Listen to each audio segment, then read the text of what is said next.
অবিশ্বাস্য রকম করুণাময় সত্তার বান্দারা, এই বিশেষ মানুষগুলো হলো তারা যারা বিনম্রতার সাথে পৃথিবীতে চলাফেরা করে। আল্লাযীনা ইয়ামশুনা আলাল আরদি হাওনা। সামনে এগুনোর আগে এটা দিয়ে কি বোঝাচ্ছে তা আমাদেরকে উপলব্ধি করতে হবে। এর অর্থ এটা না যে আপনি যখন রাস্তায় হাঁটবেন অর্ধেক রুকু করা অবস্থায় হাঁটবেন, এরকমভাবে মাথা নিচু করে রাখবেন আর বলবেন যে আমি বিনয় প্রকাশ করছি। এটা বিনয় প্রকাশ করা নয়। আপনি সোজাভাবেই হাঁটবেন। আপনি মানুষের সাথে তাচ্ছিল্য সহ কথা বলবেন না। আর আলাল আরদি, এই ধারণাটি হলো যেখানেই যান, হয়তো ঘরে থাকতে পারেন, হয়তো কাজে থাকতে পারেন, হয়তো শিক্ষা প্রতিষ্ঠানে থাকতে পারেন, হয়তো আপনার কর্মচারীদের সাথে কাজে আছেন, হয়তো আপনার নিয়োগদাতার সাথে কথা বলছেন, হয়তো কথা বলছেন শিশুদের সাথে, অথবা কথা বলছেন বড়দের সাথে, হয়তো আপনার বাবা মায়ের সাথে কথা বলছেন, হয়তো এটা অন্য কেউ, হয়তো এটা মুসলিম হতে পারে অথবা অমুসলিম।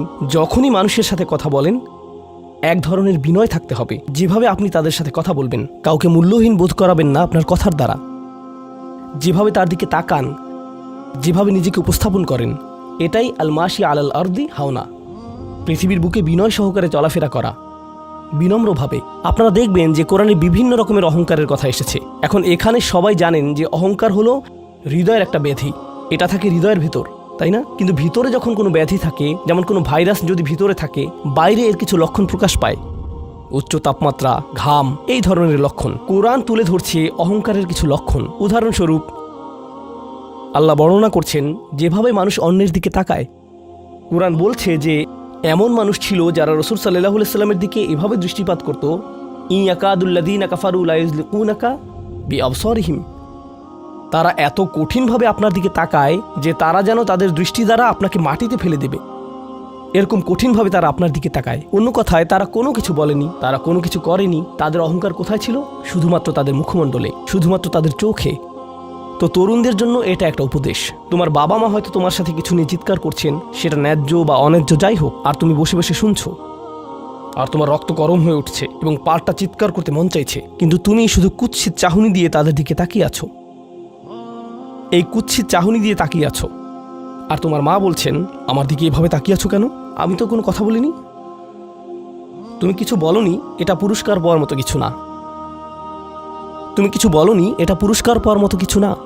কারণ অধ্যত্ব শুধু তোমার কথাতেই থাকে না।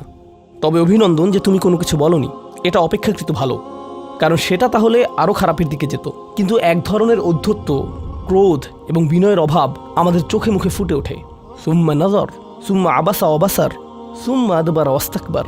শুধু যেভাবে কারো দিকে তাকান, শুধু যেভাবে ভ্রু কুঁচকান, শুধু যেভাবে চোখ ঘুরান, কখনো কখনো যেভাবে কারো দিকে তাকান, কখনো কখনো যেভাবে কারো দিকে না তাকান। কেউ আপনাকে সালাম দিয়েছে, আপনি তার দিকে তাকালেন না, অন্যদিকে ফিরলেন এবং তা উপেক্ষা করলেন, অথবা শুধু ওয়ালাইকুম আসসালাম বললেন।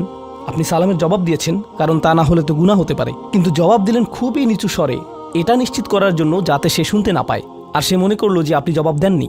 এরকম যে আল্লাহ জানেন যে আমি জবাব দিয়েছি, কিন্তু আমি তাকে এটা জেনে পরিতৃপ্তি লাভ করতে দিব না যে আমি তার সালামের জবাব দিয়েছি।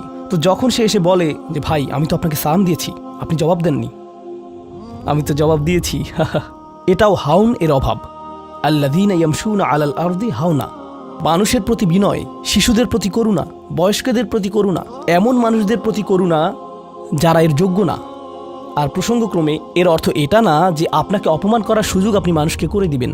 এমন পরিস্থিতি আছে আমাদের পরিবারগুলোতে, আমাদের বন্ধুবান্ধবের মাঝে, আমাদের পরিসরে, যেখানে কিছু মানুষকে অবমাননাকর হিসেবে পাবেন।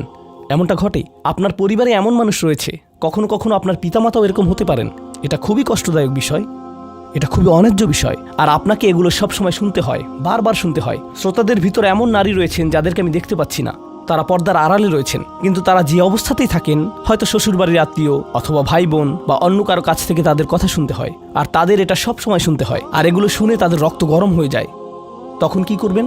আপনাকে তখনও বিনয় ধরে রেখে যা করা শিখতে হবে তা হলো প্রথমত সেরকম পরিস্থিতি থেকে দূরে থাকবেন।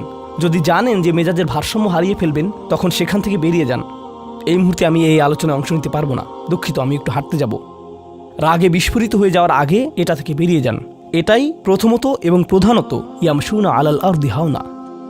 যুক্তিসঙ্গতভাবেই আয়াতটিতে এর সাথে যা সম্পর্কিত, ওয়া ইযা খাতাবাহুমুল জাহিলুনা